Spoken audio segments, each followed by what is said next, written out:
Yo, what's going on, guys? The Kitty G on EGTV, and then we're back again. Yes, the international break is finally over. We're finally gonna be talking about actual football matches and not just hypothetical comparisons between Salah and Ronaldinho, like crazy people on Twitter were.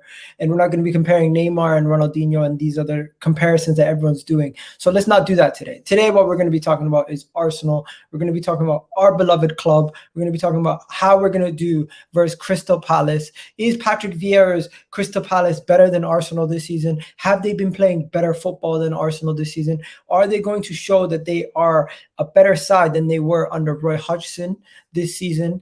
And are they going to give us a problem at home at the Emirates? Don't forget, last season, a lot of problems happened because we were not able to play with our full capacity away from home. So that is a big factor in this whole situation. Let's not forget that. A lot of people do forget that. So let's not forget that. Let's get back to winning ways after drawing away from Brighton. And you know what, guys? Do me a favor. Smash that like button. Hit that subscribe button. Shout out to the people in the chat already.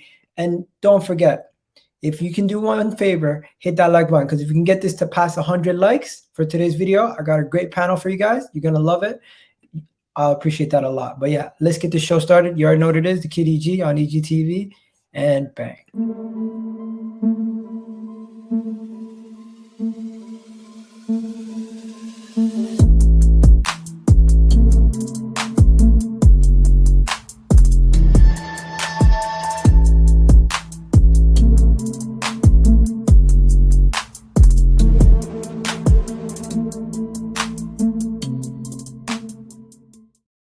Yo, what's going on, guys? So I got CSG with me. I got my guy Colin. I got Musti making his debut on the channel. Shout out to my guy saying free Martinelli and all that. We're gonna talk about Martinelli probably now that you're here. So we're gonna have to talk about that. We're gonna talk about Patrick Vieira. We're gonna talk about everything. But first, guys, international break. What do you guys think? People were losing their minds talking about Ronaldo and Salah and crazy stuff. What do you guys think about that, man? Boring as fuck, mate. Seriously, like I hate international football. The only positive I get out of it is knowing that Scotland are somewhat good now. But apart from that, don't give a fuck. Okay, what about you, Musti? Pretty much same as Colin, man. I didn't even really watch any of the games, so it's just like a break from Premier League for me, to be honest with you. There you go. There you go. What about you, Sishi? Yo, bro. Yeah. For me, just I hear you, bro. You said can you hear something? me? Sorry, No, we can hear you, but you just went quiet. oh man. You there still? All right. We're having connection issues with CSG. CSG, just jump back in. I don't know what's going on with your connection, mate. Yeah, there's an echo. I can't even hear what you're saying properly. One sec. I'll come back. I'll come back, bro. Sorry. Okay, no worries. Yeah. So, yo, guys, are you guys worried going into this Palace game, or are you just happy to see football back? Because a lot of people seem to be, I'm not saying negative, but they don't seem to be optimistic going into this game. They seem very pessimistic, more worried that Arsenal are going to resort back to their ways. But I'm saying, you know what? We're at home. Versus Crystal Palace at home should be easy 3 points. We shouldn't be worried. Oh, don't know about that, mate. Okay, continue. Why? All right. The reason I say that, right, is because, well, first and foremost, there are no easy 3 points in the Premier League. That is just, there's just no such thing in that whatsoever. But it's the fact that Vieira's managing them. I mean, an old legend, like managing the opposition. Could it come back to haunt us? Something tells me that the Arsenal of old, in which we give away 3 points on a Santa Claus basis, just gift wrapped and everything else, may show up. And if you watch the Brighton game, it's just, I'm not believing the hype yet. I'm not believing it. There you go. What about you, Musti? What are you saying? I don't know, man. I mean, I'd like to say it'd be good 3 points that we should be able to pick up, but then again, it's Arsenal, isn't it? You don't really know what to expect. I feel like we had a good few games, the last few games that we've played, 3 wins, 1 draw. The only concern is obviously Palace themselves have been putting in some good performances, but don't know about unfortunately, but they can't seem to get some points on the table.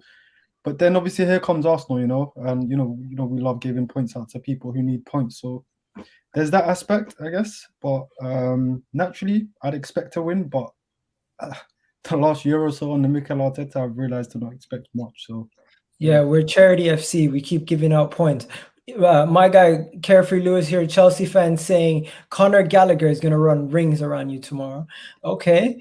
He's saying Ben White does not know who Dennis Bergkamp is. Yo, did you see that? Ben White does not know about our legends because he doesn't watch football.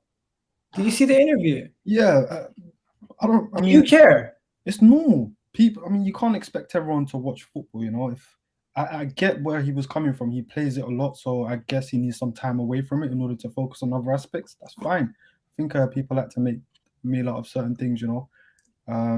Equally, as an example, I imagine that you, in whatever aspect you're working in, don't go home and then think about more work, because at the end of the day, it is a job to them as much as it isn't for us. So I don't think it's a big deal, to be honest with you. CSG, how you doing? Hello, CSG, you there? Yeah, I'm good, bro. I'm good, man. Sorry, there's an echo on my phone, so I've got. Can you hear me? Yeah, I can hear you fine, man. Oh, okay, cool. Yeah, go on. Sorry. What do you think about this whole Ben White not knowing Arsenal legends? Yeah, but you see, this is what I'm talking about with certain players. Like, we don't really do our due diligence sometimes with players. Like, a guy like that, right, should sort of. I'm not saying he should know the histrionics of the club, and I'm not saying he should know the ins and outs of Arsenal, but at least have some kind of general knowledge about the certain players that have sort of come before and stuff. Just to give a good sort of basis of like, where the club's, like the history of the club, and the history, the values and players that have come before. It's good for, because with certain players of the past, and they joined Arsenal because of players like Patrick Vieira and Thierry Henry and players like that, really. But I'm not, like I said, with Ben White, I'm not saying you should know everybody or players that have come before, but at least have some kind of general knowledge. But I just feel like that just didn't really bode well with me, quite frankly. There you go. Dizzy's in the house. Dizzy, what's good, Dizzy? Man's good vibes always. Dizzy, you there? Okay, he's on mute. Bro. What's up, man? What's up, bro? Chilling, man. Talk to us, bro. How you feeling going into the game? Bro, like honestly, I think it's going to be a close game, tight game. Like I'm talking like 2-1, 1-0, because Vieira is not coming to just sit back. He's coming to like play. So tight game, 1-0 win, or maybe. Funny enough, yeah, I can actually see a 1-1 draw. 1-1 draw. Ooh. Yeah. I definitely don't want us to drop points in this game, or else it's going to be utter chaos. I know Colin and Musti and everybody else on Twitter Space are going to be going in at the moment we drop more points. Wait. The reason I'm saying this is because if we're playing Lokonga and we like let him sit centrally instead of doing this moving to the left back area and stuff, I think it is going to be a tough game for us. But if we're playing Lokonga and when we have him sit like centrally, bro, like we can sneak a 2-1 win. Yo, Shocks just says him not knowing football should be something we have looked at before we signed him. Now that he's here, fuck it. Bro. Personally, I don't think loving the game, like Musti said, is not an Let me say issue. something, It's though. just if you're not a fan of the game and you don't watch it week in, week out, but you still play amazing, I don't care. It's like when you start Bellerin. playing bad, Yeah, people are going to use that as a stick to beat you with. Do you get what I'm saying, guys? They're Yeah, going to now. Bellerin says he doesn't like football or something along those lines, or Yeah, but then imagine Can I if say Saliba something comes about out this, with a though? quote tomorrow saying he loves football, people are going to Yeah. use that against Ben White. Can I say You get what I'm saying, something guys? about this, though? So, What? bro, like, did they ask him if like he knows about Vieira, bro? Ben White was 6 years old when Vieira left here, bro. And funny thing is, I think he's a Leeds fan or something. And so many players have said the same thing. Ronaldinho, Tevez, bro, it's a job to them, bro. I personally don't see it as this like big problem, personally. For me, I mean, I prefer that he's being honest about it because at least he's coming out Yeah. and he's saying how it is. I wouldn't want him to lie and be like, "Oh yeah, I watched Vieira. He's this, he's that, blah blah blah blah blah." At least he's being honest about it, man. You don't have to. I mean, people like different things. You can't always expect footballers or everyone else to be as invested in the sport as we are, I guess. So, yeah. So I mean, it is what it is. It's life, you're not always going to agree on things. People have different opinions, different hobbies, different things that they enjoy. It's just, I guess, when you're a footballer, it's just certain things are used against you a lot more often than it would be as a normal person. Ben White Yo, comes from who a the very fuck is posh calling family. you cute? That doesn't mean You anything, in my opinion. Yeah? Yeah. Wait. Yeah. Who the hell is calling you cute right now?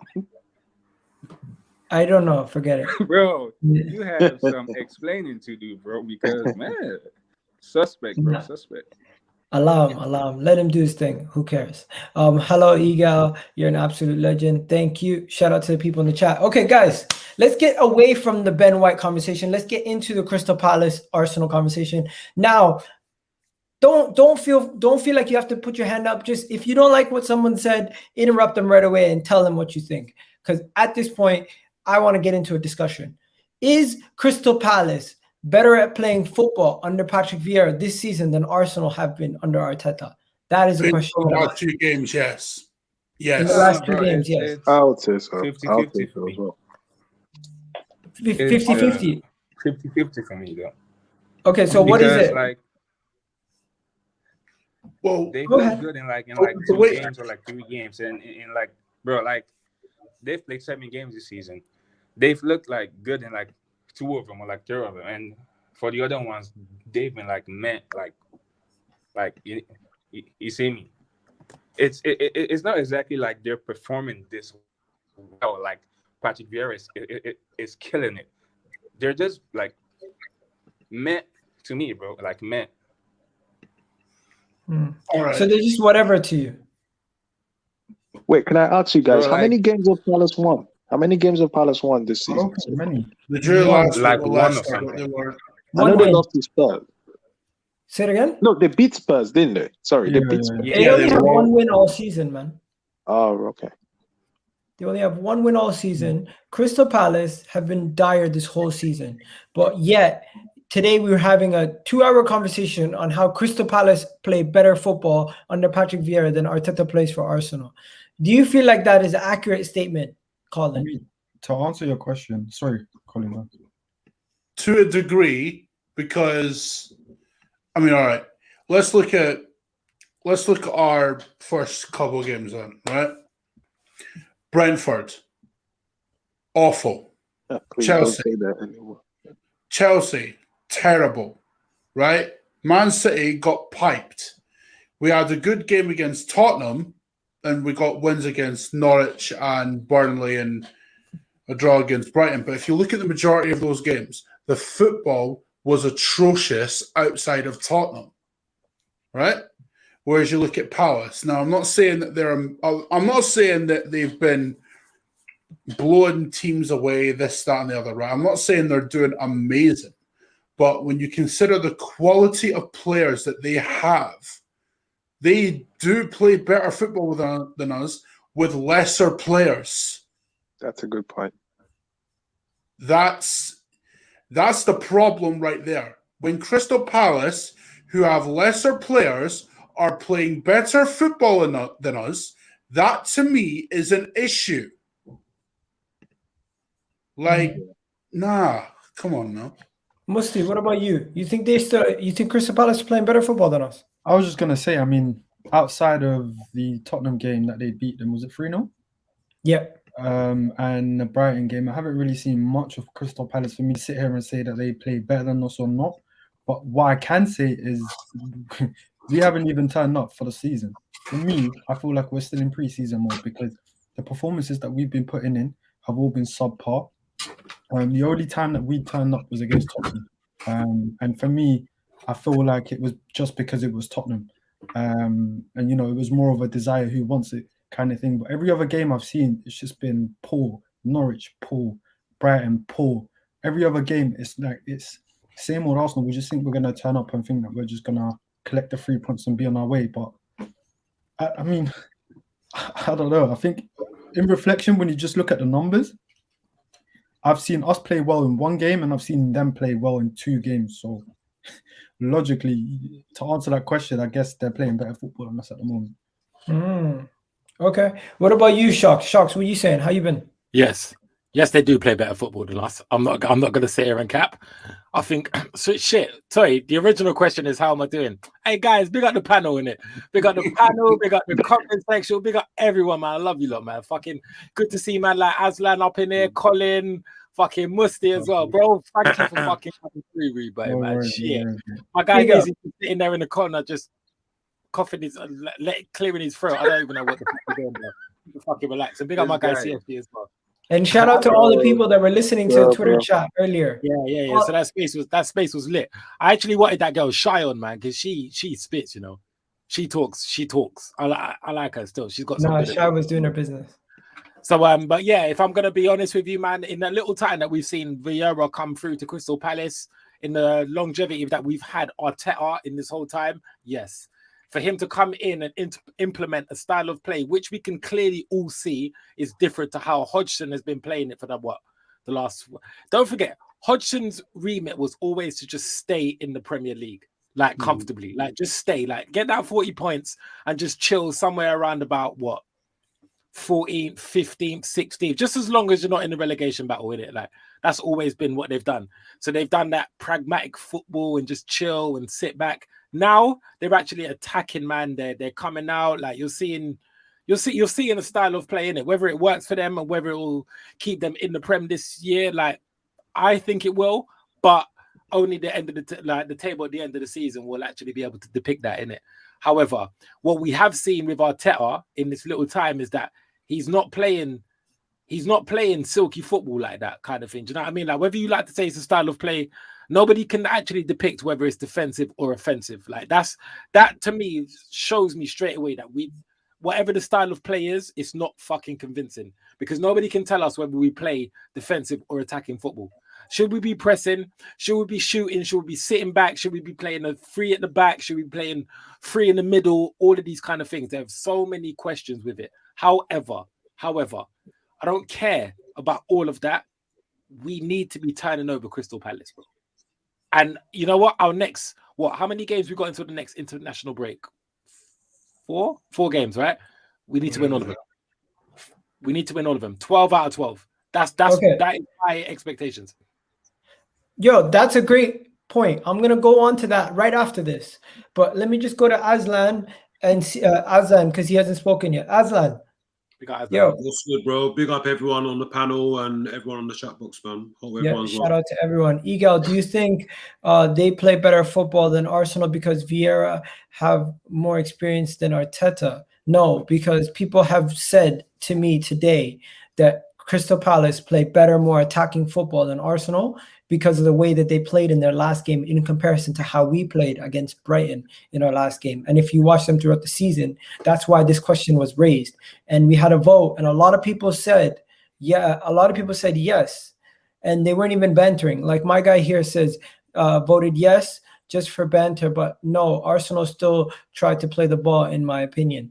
So some people do still think Arsenal play better football than Crystal Palace right now. Aslan, where do you stand on this? After watching Arsenal in the first 7 games, do you think Crystal Palace play better football than us? Look, I'll be real with you. I haven't watched Crystal Palace, any Crystal Palace games, like 90-minute games, but like I've seen their highlights and like from what I can remember, like I believe they're below us in the table. So like they're obviously points wise, facts wise, they're not anywhere near us or above us. So if we just go by that, they're not doing as better as what we're doing. And for me, where we are 7 games in, the performances are unacceptable. Yes, the 3 games that we lost in a row were crazy performance. Like we just didn't show up. And the 3 wins that we followed from the back of those defeats, like they weren't really convincing performances. I mean, like for me, only the only one that stands out of those 3 wins were against Tottenham, and it was literally the first half. The second half, especially like the last 10 to 15 minutes, were very shaky. Like especially when Son scored his goal. But look, we're at home, and it's against Crystal Palace. As a fan or as a fan base, our expectations should be minimum 3 points. Like we should be winning against Crystal Palace. So that's what I expect of my team, my club. And anything less for me is unacceptable. So that's what I'm expecting. And at the same time, saying that I want to see a performance, because it's coming up to 2 years now with Arteta in charge, and I still, honestly, hand on heart, I don't see a style of play.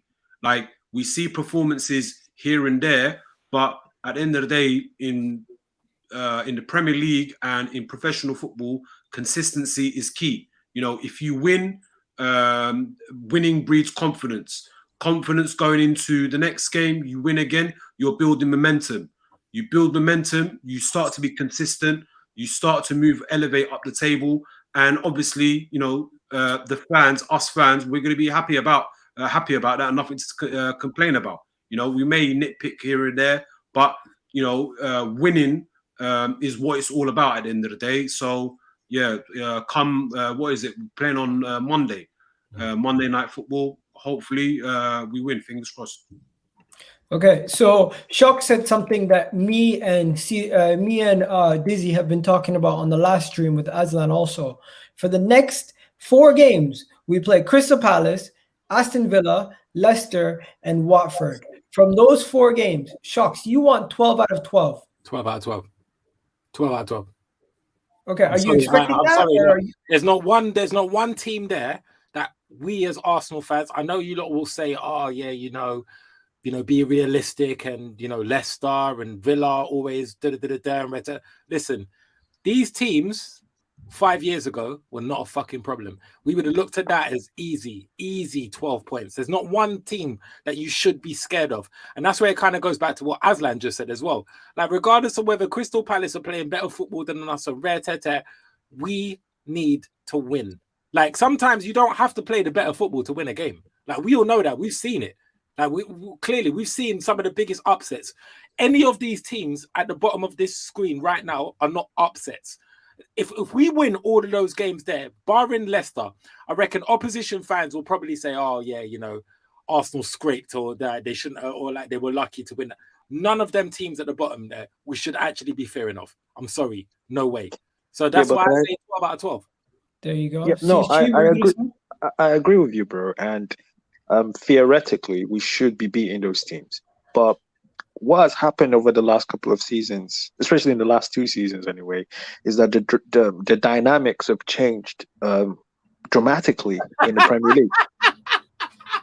Right? So fuck Laurie, I big on Laurie, but fuck that guy, I swear to God. Hey, bro, can you block him out of the chat? Yo, I still got a hairline. I ain't doing it. I did it last time, and I got cooked. Fuck that. No, I was saying, a good hairline right there. Like, I see you got that full head of hair and that, bro. You ain't got kids yet. All right, Well, welcome. not yet. Yeah, But yeah. What? Yeah, this is some grandpa chat, you know.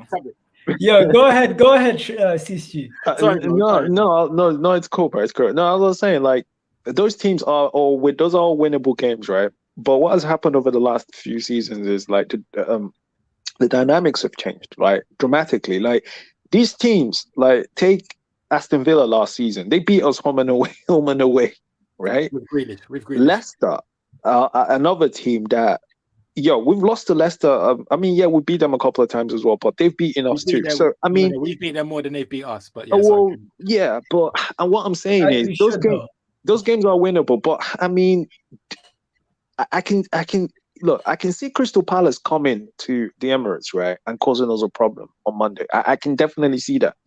Like that's why I'm saying our performance needs to improve dramatically. Yeah, we played against Tottenham and we played really well in that game. That was a fantastic game, great game. But we played Norwich a couple of games back, and that was dire. That was absolute. Yeah, we won, but it was dire. That performance was. If Norwich had taken a couple of chances, we could have lost that game. Maybe a draw. But historically, look at these games: Crystal Palace at home, Aston Villa at home, Leicester away, Watford at home. That is so favourable. Have you seen Manchester United? That Villa game is scary. If this team has anything about them, they should be looking at that Villa game with a point, not a point to prove, but a bit of pride to redeem. Because last season, I don't care who you are. Home and away, we lost to Villa last season. This is my point. We cannot be losing home and away in the season to anybody, especially a team that is not at the same stature, I'd say. And it wasn't even a narrow defeat. It was a convincing defeat. We lost 3-0 home and away, didn't we? Or am I wrong? So CSG, let me just add to what I actually said with my predictions and stuff like that, right? Guys, I am not saying by any means necessary that I cold-heartedly just think win. No, I'm not. Put it this way: if we lose or draw to any one of those teams, I would not be surprised. But let me tell you about my expectations now. Yeah, my expectations, bruv. Yeah, all them teams at the bottom right there. Do you think somebody like Henry and all of them man there would turn around and say, "Them games are tricky"? Are you mad? No. Are you mad? Are you mad? Yeah. No, you've got to be out of your mind. I know Arsenal ain't where we used to be, but in terms of, and this is where I kind of agree with Aslan as well, because, bro, the size of our club, bro, we shouldn't even be flinched by these man here. We should be looking at that. Yep, that's 12. Straight away, that's 12. And if the upset happens, it just so happens, isn't it? But have you not seen Man United's fixtures? Sorry, not even to change things up. Bro, they have the fixture from hell. I think in this next 4 games, they're playing City, Liverpool, Chelsea as well. Yeah, I think Arsenal were on the 5th game, and I think they might be playing Leicester. Bro, their next 5 games are hell. I'm telling you, them man now are gonna drop some serious pointage. I'm telling you that from now, innit? Like, the way we are set up right now, we've had a lot of our hard games. The only last one is United, isn't it? I think that's the only team we haven't played right now. United. Out of the top 4, Liverpool. We So haven't played Liverpool. Liverpool, yeah, okay. Liverpool and United. Those are the teams we haven't played yet. Bro, sorry, nah. We need 12 points out of this. We need 12 points straight. I think By the way, I just seen on Twitter the Carabao Cup game versus Leeds is already sold out. 47K. Oh, fuck off. Swear down. I wanted to go to that as well. No, but it's like these fans are still going to the stadium. Everyone's still going. No one's boycotting nothing. Right, Everyone's still going to all the games. All these games look sold out except for that Chelsea game. That was like, it was the first home game, but it didn't look sold out. Big up Laurie's last comment as well, what he just said. I think, Shocks, you have a point in terms of what you said, and there's something that you said that I think is quite key, and it's expectation. And I think as a fan base, I think a lot of people have lowered their expectations in terms of who we are and what's expected of us. Right. And the fact that in 2021 that we're looking at people like Watford, Leicester and Villa, and everyone, well, not everyone, but people are not confident about picking up 12 points is crazy to me. But then again, I guess that's just suggests the times that we're in. But Which even I if, understand. But don't Yeah. say that we shouldn't be winning this. no, 100%. Yo, guys, look at this. Oh, We have a Palace fan in the chat saying, "Just tuned in. I'm confident in us beating you on Monday night." oh, see what I And then mean? he says, "Come on, Palace!" Like, It's mad. I would You know never what? hear that from Palace fans, Watford fans, Aston Villa fans, Brentford fans. I had a Burnley fan message me on Twitter saying, "You think we're going to beat us? You're going to beat us? I think we're going to win. I think we're going to either win or get a draw at Turf Moor." When they won, he messaged me. He said, "Fair play, but you guys were still shit." Bro, I saw a Burnley fan go on AFTV with Turkish. I was chatting to him, yeah, and he said that this is the least scared I've ever been of Arsenal, and I expect us to win. The man said, "Burnley." I can't believe it. I can't believe it. Honestly, No, but you see, guys, though, you know, the man's up to join. Big up to this guy. This is how confident they are. This is how much chest rivals have now. Not rivals, And other clubs. This is what I'm saying, bro. Where does that come back now? Seriously, like, I don't care. Like, I'm pretty sure there would have been a Norwich fan out there talking about the 3 points is ours. Can you imagine that? No, but you see, guys, though, yeah, the era of like, like when you go into a game and you're expecting to win, I think that era is long gone. What it is here is that the Premier League is so competitive now that anyone can beat anyone. Like, I mean, look, when Liverpool played Brentford, right? Everyone expected Liverpool to beat Brentford, right? What was the score? It finished what, 3-3 or something? Yeah. Yo, That's man a came prime on, example. Yo, man That's a came prime on example. quick. He's like, "Yo, Arsenal versus Palace, I'm ready." Yo, you winning? That's Look how at this guy, the confidence in his eyes already. The confidence in his eyes already, man. Look at him. Okay, what are you saying? Listen, good evening, gents. Good evening. Big up, brother. Nah, in all honesty, this is probably the best I've felt going into a game at the Emirates. Yes, we've picked up results there before, but it's been like a smash and grab. Okay. I think we're actually playing the better football now. See? Patrick Vieira, what he's doing with our club, remember, we're Palace, remember that. But what he's doing with our club right now, mad. But you got ballers, though. This is it. Imagine. Yo, bro, can you just do me one favor? Can you sing the famous Red and Blue song for Palace? Which one is it? The famous Red and Blue, like you guys sing at your stadium. That song gets me every single time. Like, yeah. You know what? To be fair, I would have done so, but I got my little one sleeping next door. Listen, do you know how long it takes to get them to sleep? All right. Yeah, I feel that. Yo, tell me this. So you genuinely feel like what we were talking about at the beginning of the video was Palace play better football than Arsenal currently? You echo those thoughts? I believe so. I mean, and you know what? Maybe this is my club bias. Fair enough. But when you look at Crystal Palace, they're known to have like 20-30% possession at most. And that's even at best under Roy Hodgson. We're now turning up into games with 60% possession comfortably. And when you look at our running, the running we've had at the beginning of the season, under Roy Hodgson, we might have had 0 points. Chelsea away, Brentford at home, West Ham away, Tottenham at home, Liverpool away, Brighton at home, Leicester at home, then yourselves. That running is mad. We've come up with 7 points. We should have 11. We've dropped 2 points against Leicester. We dropped 2 points against Brighton. Something's different. We're not used to it. Don't get me wrong. We're not used to it, but something's different. And you're right in saying the ballers we've got. And I'm happy that Patrick's come in. He's seen what we need and he's identified it and he's got them in. And not only that, Dougie Freedman, big shout out to him. He's got them on the cheap. Joachim Anderson, 12 million, which obviously will rise. Gahey, 15 million, which will rise. Elise, 8 million. Yep. Elise. Edouard, 14 million.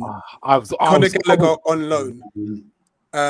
Joachim Anderson. I wanted Edouard. Oh my God. And these men in the summer were telling me, you're mad. They said to me, you're mad for wanting him, you know? Hey, Dizzy, you remember that, isn't it?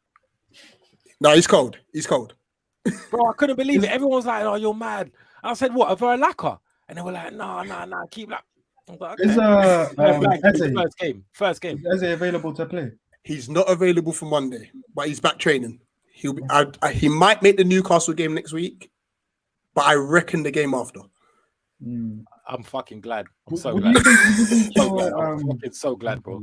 What do you think your predicted lineup would be for Palace in the game? Good fucking question.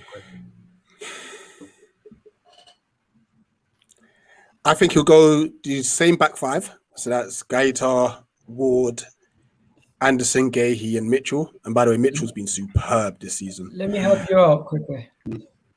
This is what the predicted. Mitchell had a good season last year as well, though. He had glimpses, didn't he, where he actually done bits, didn't he? Mitchell. Yeah. You know Let what? me help you out, man. This is the predicted lineup that they have. I don't think that will be any different. I think that will be it. However, I am hoping Elise starts over Ayew. Is Ayew been actually your right winger? Because if Ayew's your right winger, our left back will just be bombing forward. He will bomb forward. I think Tierney's going to bomb forward regardless. Like that's just his. Tierney's not playing, by the way. Oh, for real? What? Tierney's not playing. Tierney's going to be resting this game because he just played 100 he just played 100 plus minutes in international 2 games. So hold on, is that Cedric then? No. Nuno Tavares, bro. Tavares from Benfica. Yeah. You might even have a worse problem with him still. I can't even lie to you, brother. Yeah, because he's a lot. He's very attacking himself. Which is fine.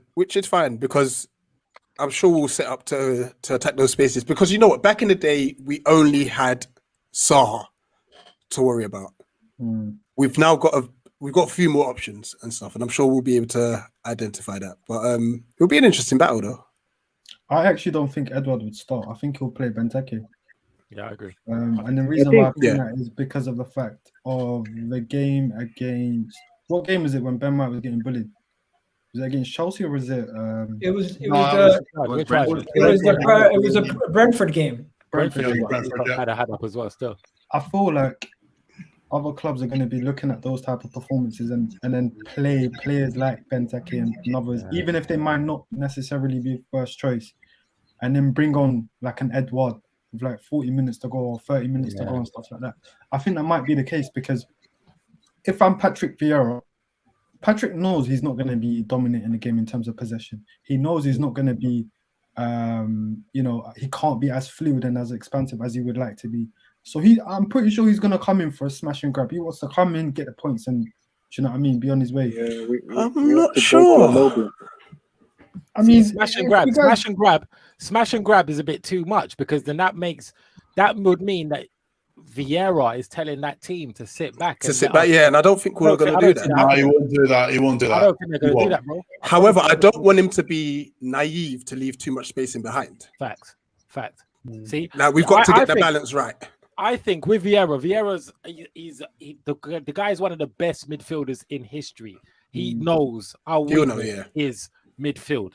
Like, he knows that, especially with Xhaka out now as well. So now we're all looking at it like, wow, what's going to be our midfield pivot? Like I heard you, Mushti, earlier saying that you think it's going to be El Neni and Lokonga. No, this is what the pivot's going to be. It's going to be Partey and Lokonga. What makes you say that, bro? Like you just said, Tierney's been playing in the Euros, bro. Partey's been playing in African Cup of Nations. When would he have landed back in the country? What? Yo, Partey's last game was Saturday, mate. Was it? Yeah. No. Tuesday. Tuesday Was his last game. So he probably would have left on Wednesday, landed Thursday. Man's having a rest day today. Has he been in training? He will have 7 days. We'll have 6 days before his game. We're playing on Monday, so that's enough. Yeah, that is a good fair amount of time. We got lucky that we're playing on Monday, guys. But let me talk to you guys quickly. We've talked about the Crystal Palace thing. Let's talk about the midfield now, since we're talking about the midfield. If we go with Thomas Partey by himself, with Smith Rowe and Odegaard in front of him against this Crystal Palace midfield, would that work? No. Overrun. No, it wouldn't work. Overrun. Right? Because we've seen recently, right? When Partey plays on his own in midfield, he's having to do double duty. Against Palace, like with the players that they've got, that is not a good idea. Like, we got absolutely pulled apart by City doing that, because if you remember, Partey played almost on his own against City. And what happened? Partey, wait, I don't think Okay. Partey played. What about my guy, Crystal Palace fan? My guy's saying there's nobody in Crystal Palace Arsenal should be scared of. This is Arsenal. Do you agree with that? Okay, that's wild. That's wild. That's wild. You know, everyone's entitled to an opinion. Who should we be scared of? Zaha. Zaha, Edward or Benteke, because one of your centre backs are getting bullied. Conor Gallagher, and I believe it was Colin who said that not to play one holding. You play one holding midfielder, Partey is going to be, and I like Partey as a fellow Ghanaian. I love Partey to death. But he will big get up run my ragged. guy, you know. Big up my guy. My Man, don't get David started, Here we go. man. The Ghanaian love fest is going to Big start up this my fucking guy. guy right Don't now. get This is David it. Angel started. Love is clear of Nigeria. 100%. There we go with the Tell him. Danny Angel laugh. Tell Oh him. man, My Jesus, guy. man. But Conor Gallagher's engine is mad, and the pockets that he picks up is ridiculous. Obviously, like I've saw him in glimpses like for West Brom and stuff, but seeing him now as at Palace, I'm like, this guy's ridiculous. He is so good. So I reckon you should play two holding midfielders. Personally, Let me ask you something, brother. Sorry, what can I call you? you can call me Rich. Rich, yeah?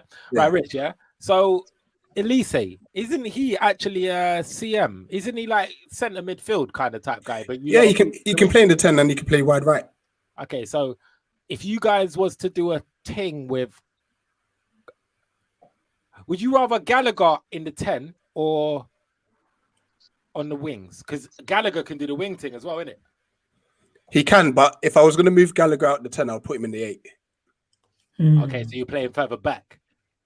So Yeah. then that would mean that could possibly be a midfield overload with some pacey, techie midfielders against us. Do you understand what I'm saying? When Vieira is going to move to our midfield, that's going to be his thing. I promise you that Yeah. from now. Are we saying Crystal Palace have a better midfield than us? Bro, have you seen the state of our midfield? Yes, bro, they do. No. Quick poll. Wait, quick what? poll. What? Yes or no? Nah, bro. Everyone's saying yes. No, they don't. Yes, Yes, bro. it is better, bro. That's the with only Eze good missing. player in our Bro, Eze midfield is missing. Thomas Partey, bro. Bro, do you Every- know? Wait, do you know who we have? Bro, we have Thomas Partey in our midfield, bro. Only Evening him, Colin. bro. And Relax, Lukonga. That's man. it. What are you on about, Bro, that's Evening, it, yeah, Yeah, but though. I'll take Thomas Partey and Lokonga over Crystal Palace's bro? midfield. When you guys are I saying don't midfield, know. are you referring to like the centre mid positions or just like the overall midfield? I'm saying just the three players that are going to be playing in this game, or week in, week out, the three guys that are going It'll to be be playing. Lukonga, Are you Partey. taking Milivojevic, Conor Gallagher, and MacArthur over You're using the old Partey, midfield, bro. Lokonga, and whoever else you play? No way. I swear you're using Yeah, the old man. midfield, blood. I mean, our play. I mean, some of our players are bad, Personally, but no. For me, we're no. not that deep in the mud right now, bro. I think by name you've got the better midfield. I still feel it needs a bit of gelling. There's something that's just not clicking, because when you actually look at them player for player, Lokonga and Partey should dominate most midfields as a pivot. I don't know what it is about Arsenal, what's going on with its coaching. I don't know. I couldn't tell you. I'm not in the background. Whereas, and I'm not saying that our midfield is better, but we work as a better unit at the moment. Something it could gel for you guys, and you lot could be mad dangerous. Because like you got obviously Smith Rowe, quality player. Odegaard's starting to find a bit of form as well. The players are there. It's just taking you to that next step, and it will be great for the beauty of football to have Arsenal back where they used to be. Obviously, I grew up watching football and seeing, obviously, it was a Man United Arsenal thing for long. You know what I mean? So to see both of those clubs fall off is mad, you know, and fall off badly, to be fair. So, Bet you wish you got that Newcastle takeover, though, innit? Yeah, they would have bought a new stadium and everything. listen, we need a new So stadium. do I. Yo, do you think Palace will ever have the capability to attract one of those billionaires? They're a London club in the Premier We're a League. London club. They always You're a got that. London They've club. always got Yeah. it, bro. They've always got it. And you know what? We've got, I don't know if you know the area too well, but Crystal Palace Park has the National Sports Stadium. Mhm. I know it will be a bit of a ball ache to move, but that location-wise will be so perfect. Perfect. It will be so perfect, and then we could probably get there like a easy 60,000 stadium there, make it multi-facility, but not have the pitch too not like a West Ham thing where it's mad away far from the pitch. But we'll see. Okay. I'm gonna put you on the spot here. Bezos is watching this video. 1 second. I'm gonna put you on the spot here. I'm gonna put you full screen. Have you got a season ticket? Say that again, sorry? Have you got a season ticket? No, yeah, I'm gonna look to get one next year because I play myself, like not at a high level, but I still play football on Saturdays and stuff. So, Cool. And I'm a primary school teacher, so it's tough. Okay. Just before you go, because we're gonna have to get into the crisp of which team we're gonna pick and everything. I just want to know, Colin, do you have a question for our Crystal Palace friend? All right. Here's my thought process. Right. See with Vieira, because I've watched Palace a few times this season. Like, unlike some people, and the football that you guys play, genuinely, I would love that at Arsenal. Legit. No cap, no nothing. Like, what Vieira has done has been very impressive. And I think the general consensus was he was an unknown quantity. We didn't know how it was going to go. You're just coming off Hodgson and this and that. And it could have quite easily gone tits up like De Boer did, right? What's the one thing that's impressed you about Vieira's management style, from tactics to player recruitment? Like, what's the one thing that stands out? Good question. It's hard to pin it down to one, but to be able to change our style of play with one preseason, that's unbelievable. Yeah. Remember, we're a part of the bus side under Hodgson. Yeah, you are. And now we're dominating possession against some very technically gifted teams. Fucking mad. It's unbelievable in the space of time. And the other thing, I know you said one, but what he's done with the youth is he's brought a bond with the whole squad. So like during preseason, he had the first team was going and watched the under 23s. And he's trying to filter a few in. You should hopefully see Jez Retzaki coming through, hopefully. There's Scott Banks. Who else would I say? Malachi Boateng. So hopefully you'll see them in the next year or so, like some of our academy players coming through. So, what about you, Musti? Musti, do you have a question for our? Okay. Not really. Just more of good luck, but not really. Not too much. And just know that Vieira's on loan at the minute. You guys will be appreciating. Oh my God! I'm not gonna listen. I knew that was coming. Leave my gaffer alone. Yo, I've got a question for you. So, now that you guys are playing better football and everything, what are your expectations for Crystal Palace this season? Like, would you this season just stay up? Yeah. Just stay up. We've got to take small steps because as much as we're playing great football and I'm loving it, and we should have picked up more points, things could go south so quickly. And what we don't want to happen is get relegated. Next season, could we then sneak into the top 10? It's going to be small steps. You look at, let's say, Leeds, for example, who came in last season, did an absolute madness, and now are struggling. The one thing clubs in the Premier League don't want to do is get relegated. So small steps, and I bet there's vibes in it. Yeah, but I need to do this. Vibes FC, yeah. Vibes is too funny, eh? He's everywhere. I need to get into this. I'm sorry. I've been calling Colin for a month now. How am I mixing up Cole and Colin? I'm sorry, Colin. Bro, I'm sorry, Colin. That is.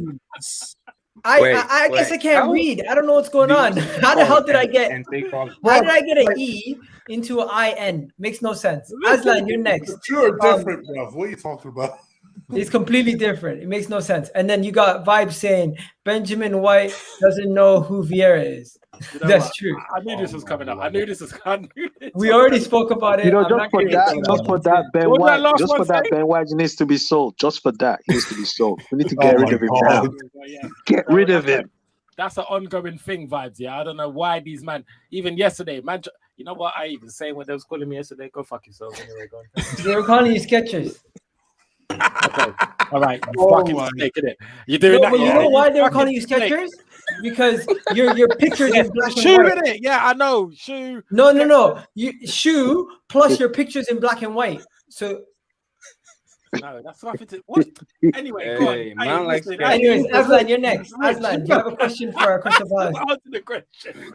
correspondent? I'm good, man. I mean, it's been wicked to have Rich on.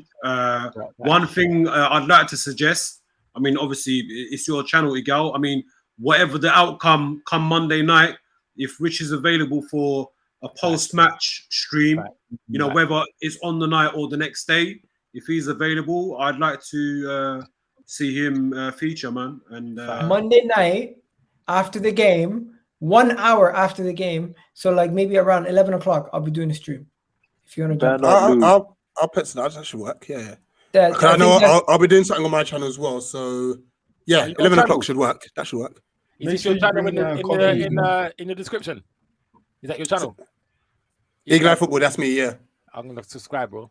Big up. yeah, No, I appreciate check that. it out. Yeah, I'll Yo, check it and out. hit me up on Twitter, so we can have you come on some of the other shows if you ever Yeah, want. no, I'm happy to do that. I don't hide, man. There's no point. Win, lose, or Nah, draw. bro.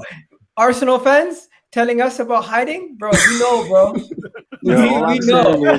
saying Believe is, me. Bro, all I'm saying is, I want a 3-point in that game. We better not. Yo, one second. This brother hasn't come on in a while. I want to know what the hell he has to say. So, I ain't seen Musty in about a month still. So, what do you say? I don't know, man. I'm not saying much, man. I'm not saying much. So, what do you think is gonna happen against Crystal Palace? We are home in it. We're gonna. We should win. Hopefully, we win. I believe in the team. We can do it. Come on, Arsenal, man. We He can do believes it, in man. Arteta now. And Yo, the the international break turned Sahal soft. I love it. I mean, honestly. Anyway, so Rich, thanks for coming on, bro. Reality, man. Change No, it's been a pleasure. Yeah, man. Take it easy, All right, later, Rich. Hey, big up my guy, you know. Big up Rich for coming on, man. Man came on the channel ready to shoot it and boot it. Okay, guys, now that Sahal's here, it's time to have the uncomfortable conversation of who's going to start. So we're going to go through the whole team. Goalkeeper should be a given. Straightforward. Yeah. Goalkeeper should be a given, no complaints, right? Everyone's going Ramsdale. Ramsdale. Yeah. Right? Larry, I swear to fucking God, Larry. Wait, guys. I want to disagree with this. Whoever Arteta picks is the right goalie. If it's I know what Leno, goalers are, you it's know. Leno. I know what them If fucking it's trainers are, bro. Ramsdale, Dickhead. whoever Arteta picks is right. So it doesn't really. If he picks Leno, I'm not gonna kick up a fuss. Yo, I don't like. What happened to Sahal? What happened, bro? Sahal got some. Sahal, you know. Invasion of the body. Mad. I know why he's doing it. Okay, guys. I'm not even taking the Goalkeeper. Bro, he has had so much fizzy milk. Very simple, right? Ramsdale. Yo, goalkeeper is Ramsdale, right? Yeah. Ramsdale, yeah. Ramsdale, yeah. Okay, so we put Ramsdale in. Just to let you know, right back, Tomiyasu, not a problem. Not an issue. Center back pairing. Everyone agrees so far, right? Benny Blanco. Now, left back. Is anyone going to try to put somebody else in besides Tavares? Nope. Tierney's gonna play. What about Tierney? What happened to Tierney? Tierney's not going to play this game. Bro, where are you getting this? Bro, Tierney's gonna play, man. But Miguel, is he actually injured? Like, do we know that as a fact? No, I heard Tierney's not going to start due to precaution. Was that question put to him? Because I haven't watched Arteta's presser. Was that asked in the presser? I just heard that. Like, did any of the journals ask if everyone's available and fit for selection? Let me just He find said out. the one player missing is Gabriel. Wait, who? Yeah, It's Martinelli. Yeah, Xhaka that's the only one he said. and That's the only someone one he said. else. And Martinelli as well. He picked up an injury during training last Yeah, week. yeah, him. apparently. He might not play, but he did not confirm if he was going to or not. I heard. I don't know where I heard this, but I heard this somewhere, and I've been running with it all day. Okay, Bro, so for argument's sake, got let's some just say credible, Tierney, is and then if you he's got not, is gonna Tavares play. anyway. inside sources, man. You got it from inside sources. Has the cow frozen? Yeah, it's just me. No, I'm looking. I'm Yeah. looking for the Kieran Tierney tweet. Bro, you were so fucking Bro, still, you bro. You froze didn't there even for a blink. I second. was like, you right. Your eyes must be dry as You shit. got a good frozen face. Honestly, I thought you're frozen. So did I, bro. Man's eyeballs Nah, are man. hella dry right now. Moving like sandpaper and that, bro. You know what Yo, show, just telling free you, show bro. star, It man. is that Free fizzy show star, milk, man. bro. Free It him. is that fizzy milk. Telling you. Yo, we need to start a movement, man. We need to start a movement. Free show No, star, no, man. no, guys. I'm telling you, I seen this Kieran Tierney thing somewhere. I don't know where I seen it. I'm trying to find it now. I ain't seen nothing about that, bro. That Nah, was news to me. Bro, is it the same Me place? too, bro. Is Like, it bro, the same place there's where I nothing read? confirmed from the club. Yeah. Is it the same place where I read? What was a good? I forgot. You know, forget it. Allow it. Okay, yo. So Bro, the clears out. let's just put Tierney in there. Martinelli and Xhaka, bro. Yeah. That's it. Yeah, that's what I heard. That's what I heard. Okay, so Look, yo, let's boys, just look, put boys, Tierney I'll in. be real with you, right? For me, because without disrespecting Crystal Palace, if Tierney is unavailable and Tavares does have to play, I'd be cool with that because he's been brought in for a reason. He is the left back backup to Tierney.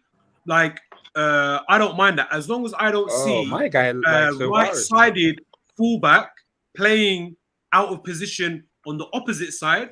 Then I've got a problem. No, you're right. You're right. You know, So ain't nobody trying to see It is Cedric what on it the is. left, Maitland-Niles on the left, or seeing Yeah. fucking Kolasinac Nah, come back. not Cedric, None of man. that. No, I'm Put not None of them. Cedric None of away. them things there. Sure. None of them. Sure, I disagree. If Arteta picks Kolasinac, is the best choice. Okay, Oh, okay. my. Yo, so Nah. how? No, bro? What it's happened not- to it's Hal, not- man? I actually I'm not prefer even taking the Albert mic. Sahel. I am So not how's taking the mic. chatting I'm shit not now? taking the- I am not taking the mic. If for whatever reason Arteta picks Kolasinac, I don't know why, yeah. But if he does pick that, I'm not gonna not one tweet, not one word out of my mouth. I believe trust the process. I'm not taking the piss, unfortunately. I'm a changed man. I've seen the Taking a light. bit. Yo, this Okay, guy so sounds Sahal, bro. Sahal, Sahal sounds chill, so broken chill, right now. chill, bro. What? I love you. Ijaz, Not right wallahi, now. billah. Let's I'm not do taking the this. piss, wallahi. Let's not do this. Why would I say Sahal. wallahi?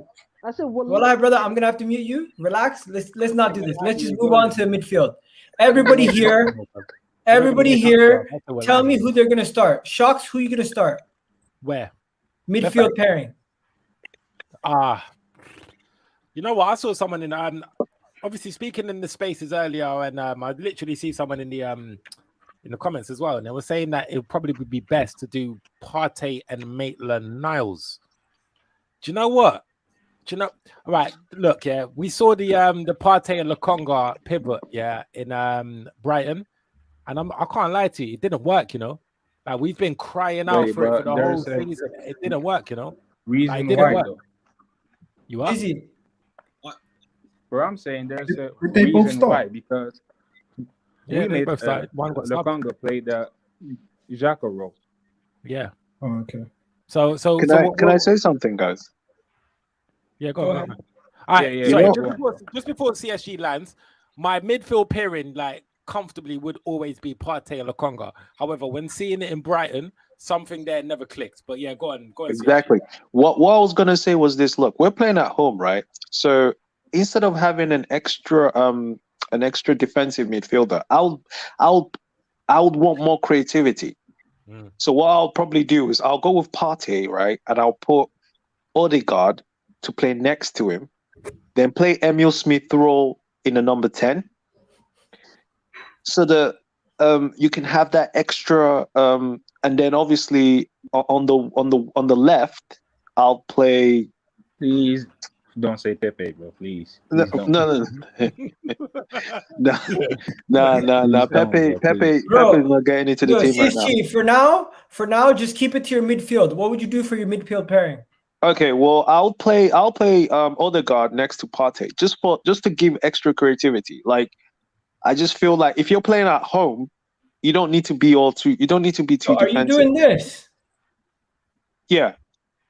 Okay, I think that's crazy, but I get you. No. You know why that's not crazy. I get where he's coming from. The only mad thing is that you're saying is that if you're gonna do that formation there, then you need to do a 4-3-3. Yeah. Like, And Partey needs to sit. And No, but Partey's gonna be like here. Right, Can you right. see what I'm doing? No. But if you're gonna, all right, cool. Let me bounce off what CSG just said, and I'm pretty sure it's the same as what Mushi's about to say right now. Yeah. If you're gonna do that, yeah, then fuck it. Put Partey in the middle, put him deeper, so he's just in front of the defense. Put Smith Rowe on the other side. Therefore, you're now playing a 4-3-3 and a balanced midfield. Therefore, we don't get overrun in midfield anymore because both of both of Odegaard and Smith Rowe can still track back and still move forward, whereas Partey would be the one sitting deep. You know what? That's true. That is actually the midfield I think I would actually go with. I can't even lie to you. I think Colin already said this midfield would get overrun. Colin. Really? No. Gal, don't misconstrue what I said, right? What I said was Partey on his own, solely in the midfield, with 2 10s would not work. Yeah, but 2 8s would. 2 8s are a different story. Like, but 2 10s, no, that doesn't work. Funnily enough, this was the actual 3 in the middle against Norwich.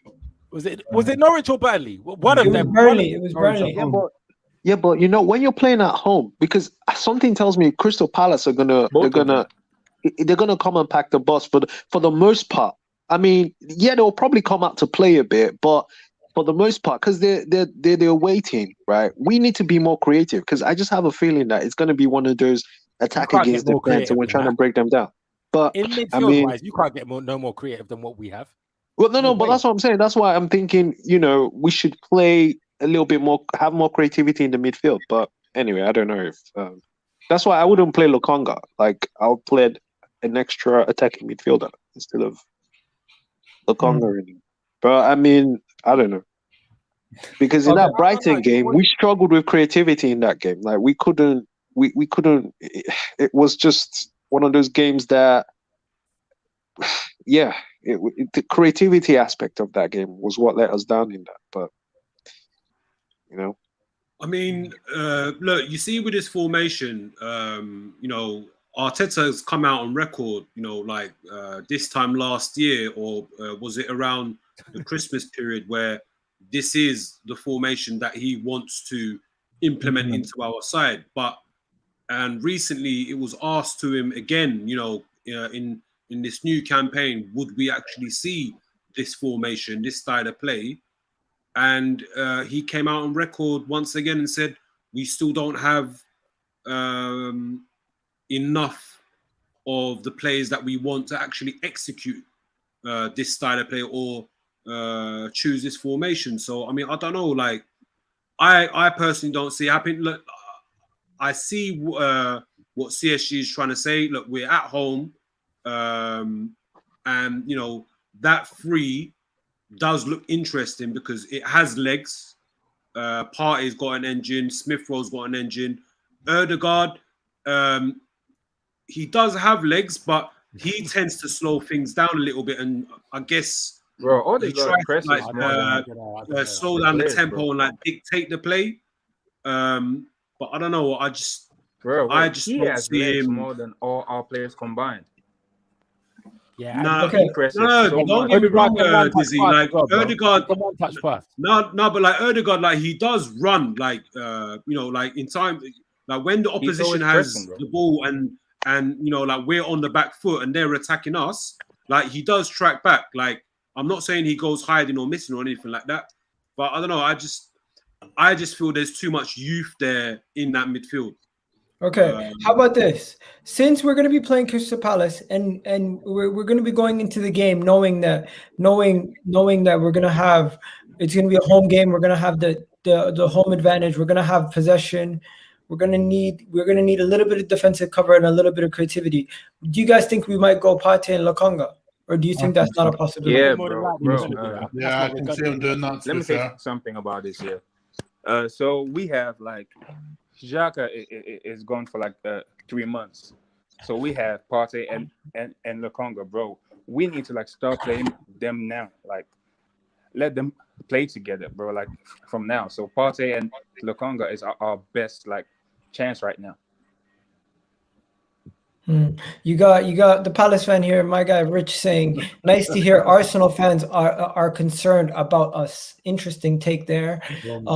We got Karen's tip saying some crazy stuff about him being my uncle Ibrahim. I don't know what that means.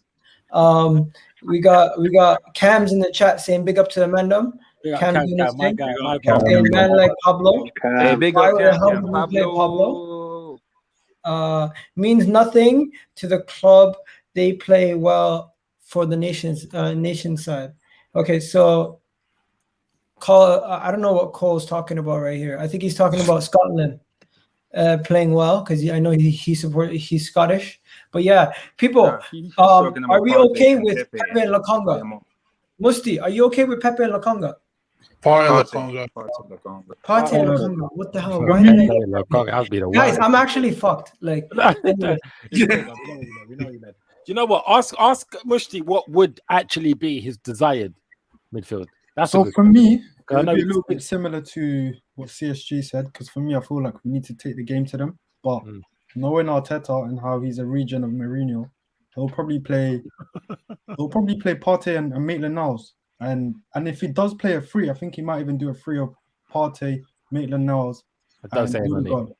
Oh, I think you Nani, bro. But yeah, or even El Nani, actually. I forgot he played for us. But, yeah, I think Oh those two man, no. Does anybody know what number he even wears? Who? El Nani. 25, isn't low-key it? now Yeah. Jack 25. Grealish, Shit. I was about to say 15, but I said that's Maitland-Niles. No one knows. Just don't even care. I think it'll probably be Partey and Lokonga. Okay, yo, guys, it's So time for the monologue. What would you do? What would you do? Guys, 1 second. It's time for the monologue. Aslan, take it away. What are you doing in the midfield, bro? Bro, my midfield, honestly, I would have Partey, Lokonga, and Smith Rowe as the 10. And then I would have Saka and Pepe out on out wide with. Did you say Pepe? Oh no, Aslan, no, please, no. But why CSG from the back of his performance last season? Like the guy done numbers. Like yes, people can say, in the last handful of games is where he got his goals, but let's not forget that's when Arteta gave up on Willian and said, "Fuck it, I'm just going to start Pepe now." Yeah. So for me, Pepe, he hasn't done that badly or anything to warrant him not being the most creative player in our team in the starting 11. So for me, he starts. So does Saka. Like, bro, we can't have half the team full of kids, man. Like, I understand that like they're all a part of the squad, the men's squad, but I don't know. I just don't feel comfortable starting hella kids in that starting 11. So for me, we need some experience. We need some techie ballers, and like Musti said, we need to take the game to Palace. At the end of the day, we're playing at home. I don't. Hello, we lost him. Can you guys hear him? Yeah, Pepe, prob. That's why. Yeah, Pepe just started juju on him. That's what fucking happened, bro. Bro, Aslan, you still there? I don't want us to type of chemistry so we can see the things that I want to see of Pepe. Talking, you know. Yeah, Aslan, did you cut out there? You cut out for you about said 10 Pepe. seconds, bro. What? You cut out. You literally cut out. You said Pepe. Dizzy done juju on you, yeah, and he cut you out, bro. Like somehow, I don't know how we did it, bro. All right, so what I was trying to say was, now that we've brought in a right back, in Tomiyasu, I want to see them build a partnership and build chemistry, and and in order to get the maximum out of Pepe, that I feel that we should. Like I gave that example of that game against Norwich. With that overlap from Chambers. Aslan, let me just ask you a question quickly. In that number 10 position, this game, are you playing Odegaard or Smith Rowe in that 10 position? I'm playing Smith Rowe. Okay. If you're playing Smith Rowe, do you think Smith Rowe is more utilized in that 10 position than he is out in the wide position on the left? For me, I know Smith Rowe as an attacking midfielder. Yes, he's been utilized out on that left-hand side, but I don't feel he's a wide player. For me, he needs to be more central. That's where I would like to see him. And obviously you have Saka and Pepe. Cam, relax the fuck out. So, stop commenting this shit. Yeah, I'm with you, but stop commenting this shit. Sorry, Aslan, go on, carry on, bro. Yo, Sharks, you're a Newcastle fan? Okay. Yeah, listen. Cam, yo. But look, at the end of the day, look what CSG suggested. Look, I've got nothing against. Come here tonight. What's his name? Erdegaard. So, like, if he is playing in that midfield along with Partey and Smith Rowe ahead of them in that 10, I wouldn't be, I wouldn't go against that. Yo, this guy ripped you. He said Pepe heard his name and called Virgin Media immediately. Oh my days. Another guy said, yo, this guy went in for no reason. He said, none of you fake AFC can mock Pepe. He just needs that confidence to beat players and cross the ball in the box. What the hell? You know what, guys? Yeah, Mickey. Sorry, Dizzy. Sorry, 1 second. With this fake fans nonsense. Wait. Mickey. He's trolling, bro. 3 words. Kiss my ass.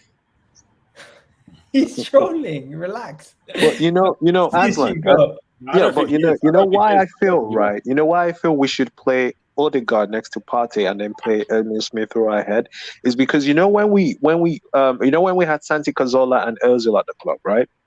Santi Cazorla used to play in literally in the center of the midfield, and then Ozil played just ahead. It just gives that extra creativity. So you have a guy that picks up the ball from defense and links it with the attack. So you need like a guy who's sort of like the go-between between defense and attack. And I would definitely put Odegaard next to Partey, just to give that extra creativity. Then you put Saka on the left, you put Pepe on the right, and then you go with Aubameyang up top. Like, okay, one sec. Well, wait, what? You put Saka on the left and Pepe on the right. Yeah, that's what he did. Oh, that's mad. No, because Saka, because this is CSG's lineup, guys. Yeah, that's what I would go with. That's what I would be happy with that. This is the same team that played against Burnley, by the way. Because you know why I think Odegaard is good? Because if you play Emil Smith Rowe on the left and you play Odegaard in the middle, right? The tendency is, right, Smith Rowe is going to be drifting into the center, and then that space on the left is going to be vacant, and everybody comes into the center of the park. So if you play Odegaard a little bit more central, right, it just gives that link between defense and attack. He's the middleman. He's the guy that will sort of pick the ball. Silver Fox disagrees with you. He says Saka plays on the right. Sohan says Saka's best position is in the right wing. Sohan also says Saka's best position is in the right wing, and Pepe is a backup now because Saka's first choice. Also, Uncle Laurie came in with a joke saying the only thing Pepe's step overs wins. Oh my God. Yeah, but come on, guys. Though I mean, no, but come on. So what are you saying? We're not going to play Pepe ever again? Like the guy, we're just going to have him in the. We've got to play him. Okay. How many people here have Pepe in their team? Colin, do you have Pepe in your team? Not me. I'll play you have Pepe in your team. Yeah. Yeah, Okay, I what's do. your team? Let's look Who, at me, Musti's nothing? team. Oh, One hell second. no, bro. Yeah. So go from back to front again, brother. Let me Musti, what's your team? All right, cool. So for me, the backline stays as it is. Obviously, give or take Tierney if he does play or doesn't. For me, it would be Partey and Lokong in the middle. I'd play Odegaard in the 10. No, wait. So all right. So Partey and Lokonga. Who do you play on the left? Who do you play on the right? So what I'm going to do is, and it might be a bit different to what you guys are doing, but I have my reasons and I'll explain those as well. Okay. So for me, I'm playing Pepe on the right. No. I'm I playing mean in the midfield too. So Let him sorry, finish, no. Shucks. So the midfield two is Partey and Lokonga. yeah. But who plays on Pepe which the side? right. No, because this is so important. Who do you want to link up with Tierney, and who do you want to link up with Tomiyasu? Like So that is so important. I mean, if I'm being honest with you, I haven't really thought that much into it. But for me, I mean, I guess they can both interchange. Whoever does best, I guess, with other can do that. Okay. But All right, cool. for me, Pepe starts on the right, Odegaard in the 10. I'm playing. If Martinelli wasn't injured, I'd have him on the left, and then I would have had Aubameyang in the 10, in the 9. But what I'm going to do is I'm going to put Aubameyang on the left and Lacazette up front. I'm dropping Saka and Smith Rowe, and the only reason why I'm doing that is because of their game load. Because I feel like they've played a lot of games. Even the other day, when Smith Rowe was playing for England after he scored, like he had a bandage on his knee, he was quite tired. He didn't play the second game as well. Saka obviously played for England. I just feel like they need a bit of a rest, and kind of don't want another Jack Wilshere situation. And I feel like this team would still be good enough to beat Palace, in my opinion. Should anything go wrong, then obviously we have Smith Rowe and Saka on the bench to basically change the game as well. So that's kind of my thinking. There you go. My guy says Sancho is a 72 million bench warmer also, just like Pepe. So what are we saying? Sancho or Pepe? I personally think Sancho still has a lot to prove. Pepe's had a couple years to show that he's not been good enough. Let me tell you something. For the money that Pepe we could spent. finish better than Sancho. I'll tell you that from fucking now, innit? Relax, innit? Always fucking. Pepe could finish better than Sancho. Relax, innit? Remember that. Always remember that. Sancho's got what he's got, and I don't see him banging anything from outside of the box or curling anything in. Like, no. Go do your business. But remember, Let me tell you guys Sancho's his younger thing. as well. I think what Musti just did is he started a debate between who starts Lacazette, between Lacazette or Aubameyang, and if you want to start both of them, because Musti's starting both of them. In my opinion, bro. And I respect your lineup, bro. Like, don't get me wrong. To be honest with you, the way you've done it here, is you've done the inside forwards kind of thing, like they can on the opposite foot, on the opposite side kind of thing. The difference with me, I would have done the 4-3-3. So I would have gone the 4 at the back. Obviously, it stays the same. I would have gone with the 3 in the middle. So I would have put Partey in the middle. I would have played Odegaard on the left because he's left-footed, and I would have played ESR on the right because he's right-footed. Then I would have flipped it, and then I would have done Saka on the right wing, and I would have done Martinelli on the left. However, you put up a big thing by letting me know that fucking Martinelli is injured. I totally fucking forgot. So about for me, he would have been starting this game on the left, and I would have had Aubameyang up top. Though I was debating that Lacazette should start this game, but I just feel like, I don't know, man. To me, they're both at the same place right now. So that does really change a lot. Yeah. So Is this your team, Shocks? No, I would have put Martinelli. But no. But obviously, because Martinelli's not there, then yes, it will be Pepe there. Only because I would expect him to go all the way to the byline and do something to overlap with Tierney, to change the perception of how the opposition see Tierney. Because Tierney is always the up and down guy. So when we're attacking, Tierney's always the last one on that last line. However, Pepe being there would give Tierney a little bit of license to just chill back. Sorry, Lokonga ain't in the middle for me. It would have been Odegaard in Lokonga's position there. So it would have been literally 3. It almost would have been 2 number 10s with Partey sitting just a little bit deep. However, I would have changed the role position of the number 10 and I would have changed him to a number 8, meaning you guys have to come back and you have to keep a position, innit? Keep a 3 in the middle all the time because we're not trying to get overrun in the midfield area, innit? kind of thing. And then when it does come to attacking play, then you guys push on accordingly, kind of thing. Do you know what I mean? Okay. But can I say something then, right? If we I mean, we don't really play 4-3-3? Because we're not really a pressing team. We don't really press teams very We're not going to play 4-3-3. We're going to play 4-2-3-1 on. Yeah, that's the formation we normally play. Because teams that tend to press a lot, like Liverpool, for example, they tend to play 4-3-3, like pressing teams. We're not good at pressing. Liverpool only play 4-3-3. Yeah. The thing we about can't the 4-3-3 though, we're not really a pressing team. So I just feel like 4-3-3 doesn't really work for. I think this formation is much better, much more suited to us. Like, you know, there's always like midfield sort of protection and everything. But I don't know. I just feel like, I mean, Arteta says what he wants to ultimately go to 4-3-3, but he just doesn't have the personnel. But let me show you guys what I think Arteta's gonna do. One second, just to answer what CSG just said, right? Okay, you see when you've got a formation like this, like what we're seeing on screen right now, yeah. When you, okay, just bare formation of guys like YouTube. Right. But you know,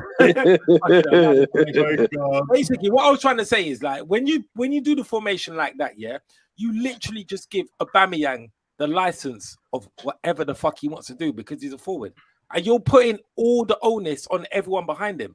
So he's just running around looking like a headless chicken, like just looking busy, but he's not actually doing anything.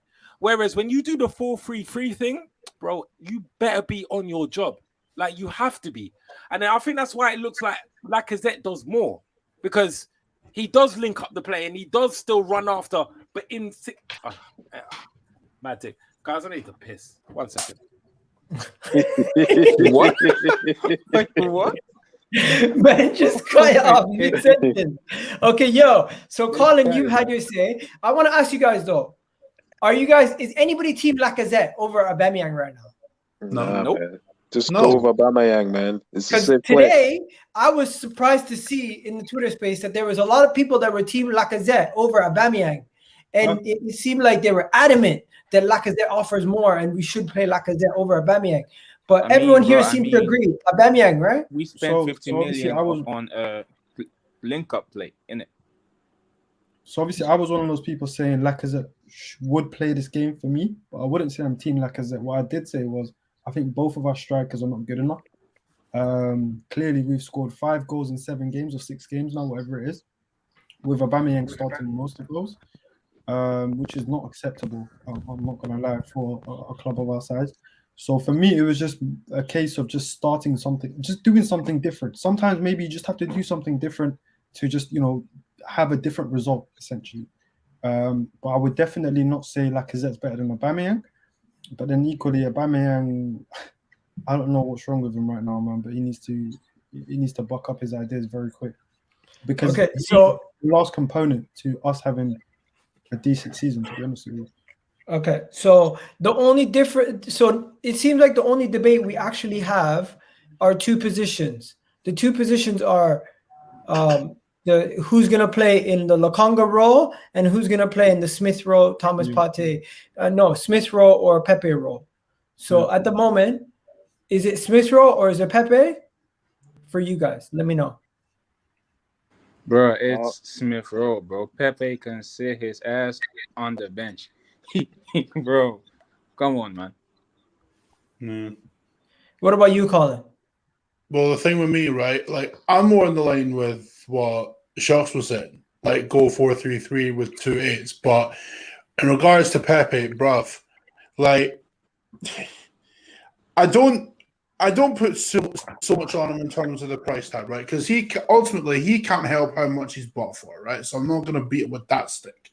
However, what I have noticed with Pepe, right, and maybe it's systemic with Arteta as well, and this could be part of the reason why Aubameyang's not firing, it's that certain positions have a zone to fill, and with the front 3, I feel like unless you're in a certain zone, like for instance because with Pep Guardiola, right, he'd have the whole like the defensive third, midfield third, and like final third and whatnot.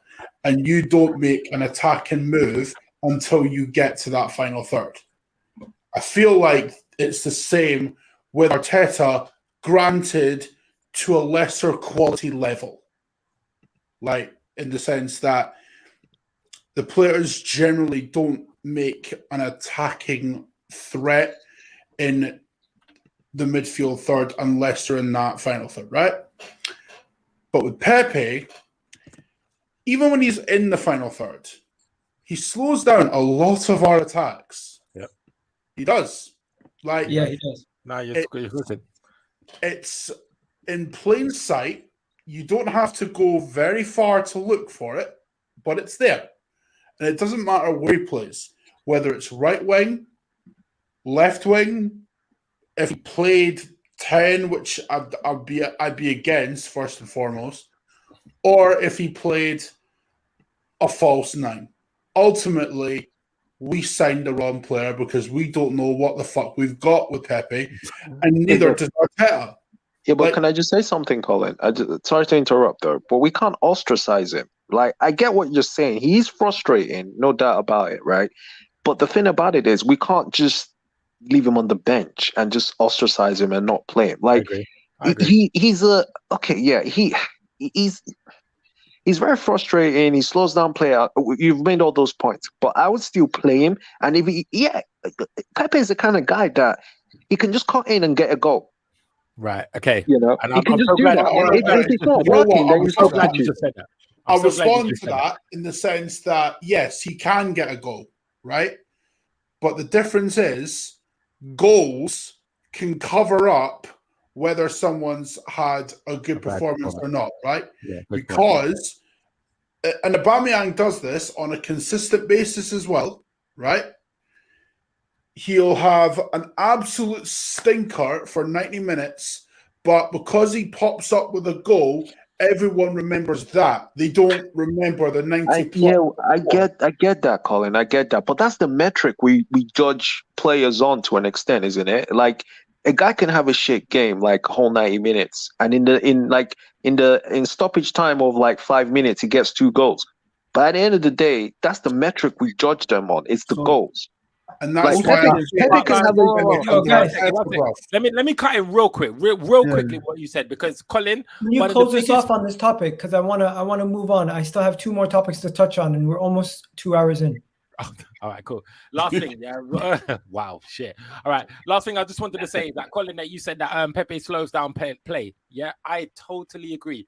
He slows down play when he's on the right, because he's always trying to beat the defender to come in on his left. But the defender always knows that he's trying to cut in. You see, the second you put that on, when you put him on the left-hand side, he's either got 1 or 2 things. He could beat the defender and take it all the way to the byline, or he can cross early. Listen, the defender is going to be baffled every single time, not knowing what he is going to do. Pepe is a very, very techie and skillful player, right?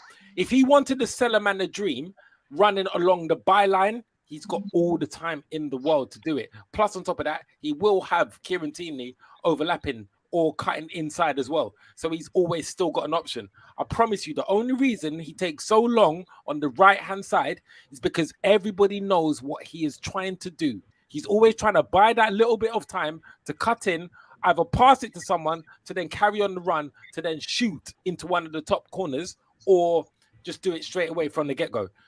If you put him on the left, you don't know whether he's going to shoot or he's going to cross or he's going to pass. It baffles the whole thing. Trust me.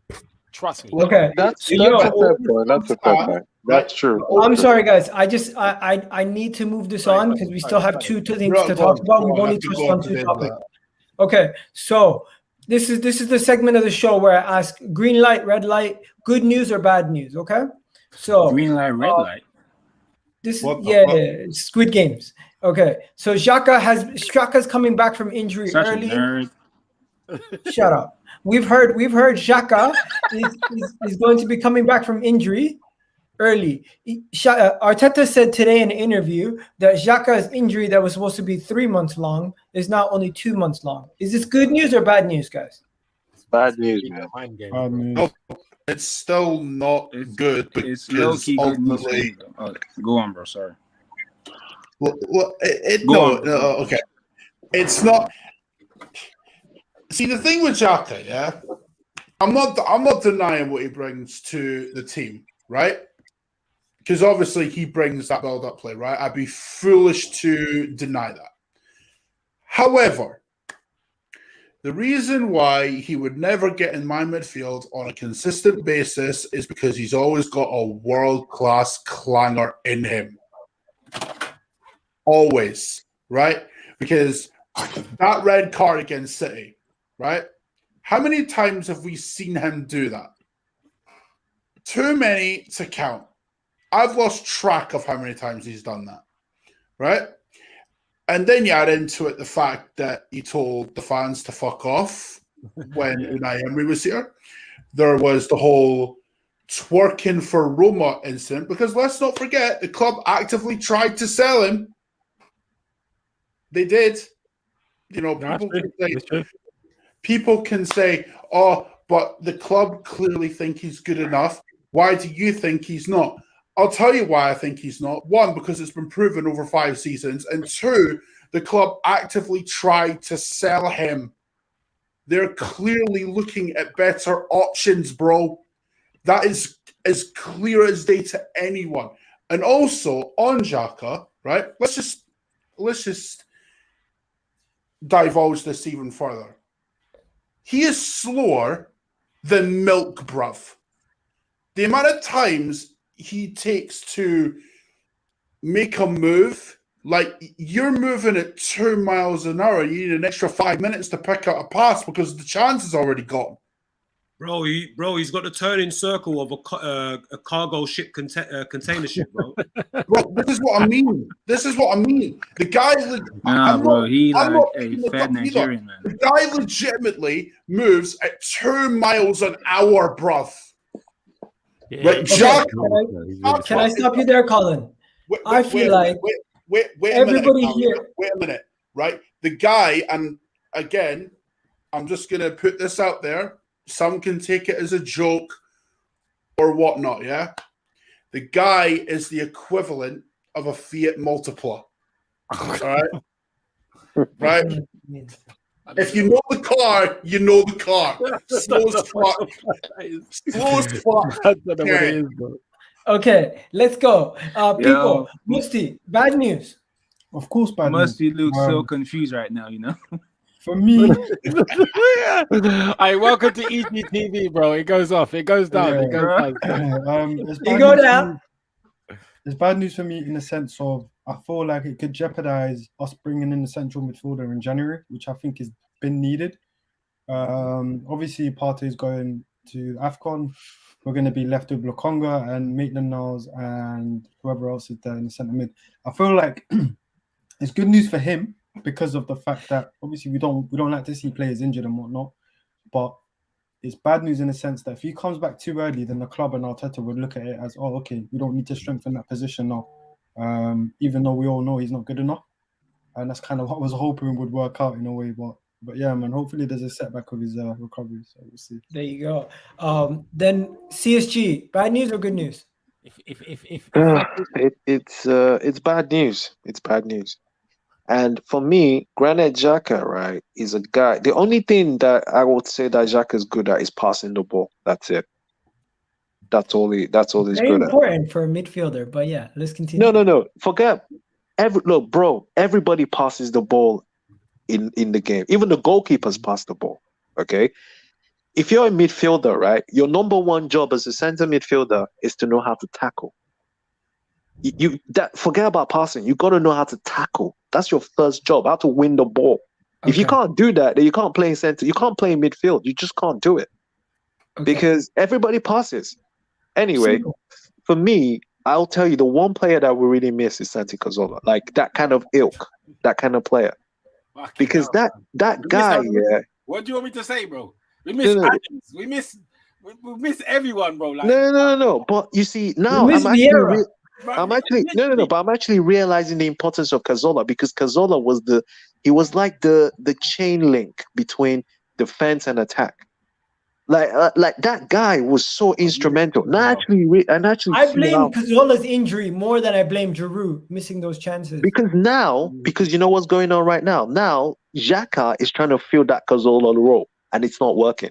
Okay, You know yo, what else, bro? Yeah. 1 second. Let me stop you guys there. I Yeah. want to keep it going on the topic. CSG, you've given your point. Musti, you've given your point. Colin, you've given your point. Big up to you guys. Show, you're next. Good news or bad news of Granit Xhaka's injury? I'm about to trigger everyone right now. Terrible. Oh no. I'm about to piss Terrible. everyone. Nah, bro. Say it, man. Say it. Bro. No, Don't but I say might it, agree man. with I'm you because coming I to think say it's it. good news Igal, that a ask me player's the question coming back. again. Igal, ask me the question again. Go on. Is it good news or bad news that Xhaka's injury concern that we thought was going to be 3 months is now going to be 2 months? That's good news. Okay, why is it good news?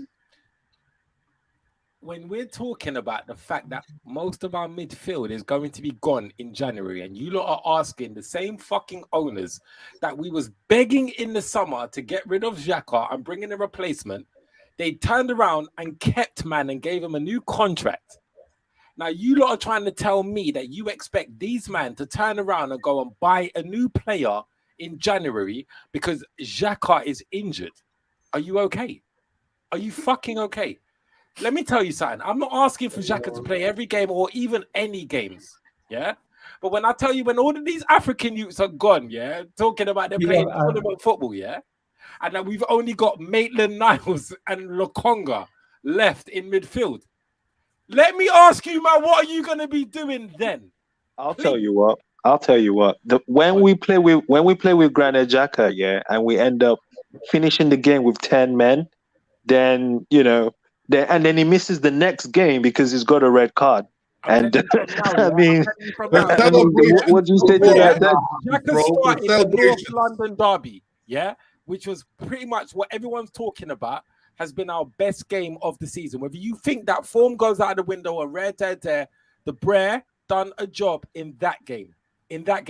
I've already told you about this month's fixtures. If we don't get, 12 points from this month's fixtures, it's going to be the fact that we lost in midfield. If our midfield ain't good from this month onwards, please, I shit you not, all of you man are going to be saying, please tell me Xhaka is going to be fit. Yo, let me just read this comment quickly. I don't believe that. Let's get home. TSG, 1 second. Okay, guys, 1 second. Guys, 1 second. Yo, right. Show. 1 second, bro. Go on. 1 second. Nobody injured is good news. No matter how good or bad the player is. Stop that. But that's not what we're talking about, mate. We're talking about someone injured coming back early. Okay? And they're saying him coming back early is bad news or good news. And some people are saying it's good news because we have a player back that's fit and part of the squad that we can select. And as much as you guys dislike Xhaka, him coming back early is good news, in my opinion, because we have more people within the selections, more of a midfield selection from a crop to pick from. And with a weak midfield that we already have, we need all the bodies that we need. Fact. Yeah, yes, it means mostly means we might not buy a midfielder. Yes, it means we might not buy a midfielder. But regardless, Xhaka injured or Xhaka not injured, we still need to buy a midfielder. Fact. Yeah, but I get what you guys are saying about returning players. Realize, not even El Neni is gonna be there because Salah might just take that man to the final. El Neni is not gonna be there. You guys are going on as if Xhaka is a guy that he's a guy that this is a guy that gets yellow cards. I don't think he's played a single game. He's never got a yellow. Look, red cards. You know how many games he's got sent off in? Like, is this the guy that you guys are like hailing to come back as like is gonna be some kind of? Don't do that. Please no, but that's true though. But that's true. No, let Dizzy go. No one's saying that Xhaka coming back from an injury early is bad news. No one's saying that, right? I agree with the gal to a certain extent that, we don't have a lot of midfielders, right? So we need as many bodies in there as possible. Understood the question then. Yo, let Dizzy go after Colin. No. If you let me talk, bruv, I'll tell you why. Yeah. All right, go on. The reason why Xhaka being in that squad is not good, right, is exactly what I just pointed out before, right? The guy is a walking liability, bro. Exactly. But at the same time, right? At the same time, I don't necessarily blame Xhaka as much as I blame Edu and all of them, because I agree. Edu said publicly, and this is public information, you can go and Google it, there's plenty of outlets for you to do that. This guy publicly said in an interview with Sky Sports that a midfield of Partey and Xhaka is good enough. Are you having a laugh? No. Yeah, I was there. I was there. I was in the summer. I was there in the summer. Yeah, so Like, nah. Okay, Honestly, let CSG 1 second. Let Dizzy go, because Dizzy was onto something and he never got to say it before we moved on the topic. Bro, you know Dizzy. what? Yeah, low key, I have forgotten what I.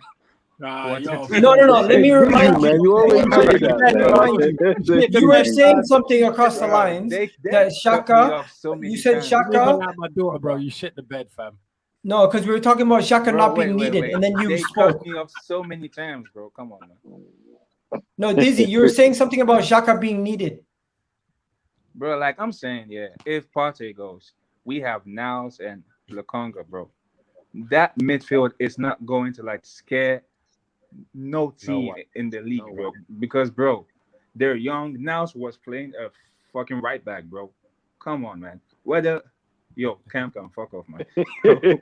Whether you people rate Xhaka or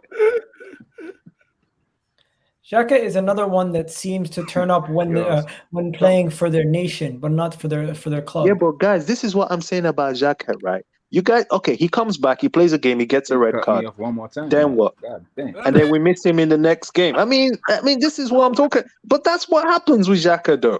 That's what happens with him. Dizzy, the floor is yours. Go ahead. No, bro, allow it, man. Bro. Nah, you know what? CSG, go on, bro. Go on, man. Cook, bro. Cook. No, I've said what I wanted to say. I've said what I wanted to say. You actually threatened him and said, if you cut me off one more time, bro. Go ahead, bro. Go ahead. No, I didn't. Let's talk about, go on. Like, Dizzy, go ahead. Go on, Dizzy, go on. My problem with Xhaka is, like, bro, like, it's so clear that whether you like it or not, Xhaka and Partey is our best midfield. Whether you people like it or not, and if like he's back, it's actually good news, because we don't have, bro. We only have Niles and Lokonga, bro. Like, we're so dead in that midfield side, you know. Like, come on, man. Stop saying Xhaka is dead and blah blah blah, bro. We have no one else to fucking play there. I'll be honest, I'd rather have 10 players on the pitch than Xhaka, or I'd rather have Arteta come out of retirement, bro. The guy is not. He's dead, fam. Look, I wouldn't go that far. Musti, I would rather play. I would rather have Xhaka in my midfield than Arteta. No one else there to play. Give me Mikel Arteta. Yeah, man, I'll take Xhaka. And I don't even rate Xhaka anyway, but that's what I'm saying, bro. I don't like Xhaka. I don't rate.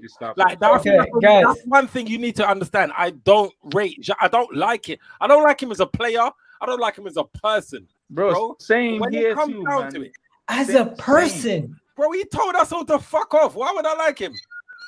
That's like you telling me fuck off and I'm giving you bare dough in that, bro. You're making bare peas off me, and you turn around and say, "Fuck you, bro." I ain't gonna like you, bro. But you know what? If you're a sick YouTuber, I might just still watch your videos. You know the ones there, like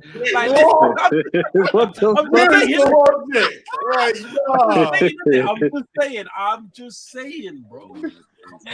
Yeah, it's okay. He's in Newcastle fan now. You just wash all that hate to the side. Is that what we're doing now? If he's giving that good content with people I like and that, bro, I might just watch them videos. Guys, let's go to Aslan. I was still sick of dislike on your videos and that. And then, like, one second. Aslan, what are you saying? Look, for me, Xhaka, he's not someone that I rate at all. As a football player, he stinks. In the 5 years that he's been with us, 4 of those years have been bad. season, yes, he had an okay season. That's me being kind. But at the end of the day, if we scale it up, 4 years of bad, way down, 1 year of okay/good. And look, yes, it may come across as good news that his long-term injury has been reduced. But at the end of the day, for me, he hasn't offered anything to us when he's been fit for selection. And now that he is injured, look, I don't wish ill will on him, but I don't want him anywhere near this team. He should have gone in the summer. It didn't happen. And for me, look, even when he does, whether it's 3 months, 2 months, I just hope that the likes of, I don't know, Lokonga, Smith Rowe, Erdegaard, Ainsley Maitland-Niles, even El Nene. And you, man, know I don't rate El Nene. Come on, I would like to see all of these players elevate or progress in this period where we don't see Xhaka in the next 2-3 months, however long it is. I want these lot to progress and step up their game in order to keep him out. And then come January, if the footballing gods open up the clouds and let a ray of sunshine beam down on Arsenal Football Club, we can get rid of him. So, yeah, it is what it is, man. Look, I just don't rate him, man, and I don't want him anywhere near my club or my team. So, for me, I don't give I honestly don't give two shits about whether it's 2 months, 3 months, however long it is, man. I just don't want him anywhere near. Okay. Can we do this one quickly? Want to play Lokonga and now. He's a very guys, love and respect, guys, but everyone's talking over each other. We can't get the point across. 1 second. I want to say this. I want to move it on quickly to the final couple topics. I want to talk about Martinelli. That's going to take like 15 minutes. So let's just forget about Raheem Sterling. I don't think any of you guys want him anyways. Yeah, I'll take him. You take him? Yeah. 80 mil? Bro, bring me Raheem Sterling any day. What would he take us? They want 60 to 80 mil. They want 60 to 80 mil. Bro, go and get Noah Lang. We paid 70 million for Pepe, bro. Bring me Sterling now. Get Noah Lang. Shocks is onto something. Get Noah Lang. Nah. Right, bro. Get Suleiman. Spin off both of them. Catch the profit. Get Suleiman, bro. Yeah, and him. Who? The guy from Shakhtar. Get Suleiman, bro. That guy is a beast, man. Kamaldeen Suleiman. I don't know about Suleiman, but Forget anyone saying yes to Sterling. Anyone saying yes to Sterling. Just to let you know, he's going to ask for 350K a week, and he's gonna warrant at least 50 to 80 mil. Yeah, cool. Transfer fee. Contract, give it to Sterling. We paid Willian 220. Bro. Come on, bro. Knowing Arsenal, they would wind down, or you know what? They would bin off Aubameyang. They will bin him off and bring in somebody else to replicate the wages. I promise you from that. They're going to bring someone else in on them with Pep. Yeah. Alexis Sanchez, we offered it to him. Then we said, fuck it. We'll give it to Ozil. And then Ozil ran down his. Same thing we did. And then we brought in Aubameyang on those wages. Like, somebody at our club is always going to earn that money. Like, because it's just there, isn't it? It's just sitting there. Why don't we just forget about throwing money at the problem? It's not Sterling. And do what you said. And there's players like Rafinha. Go get Rafinha. Noah Lang, Rafinha. You know what? I live in Leeds. I'm from London. I live in Leeds. I'm not 100% sold on Rafinha, bro. I can't even lie to you. He's a good player. Yeah. I'm not sold on him. I'm being deadly. I've seen this player miss some wild chances. I've seen him dribble and lose the ball. Like, I'm not. All of you lot are saying, all right, how much do you pay for Rafinha?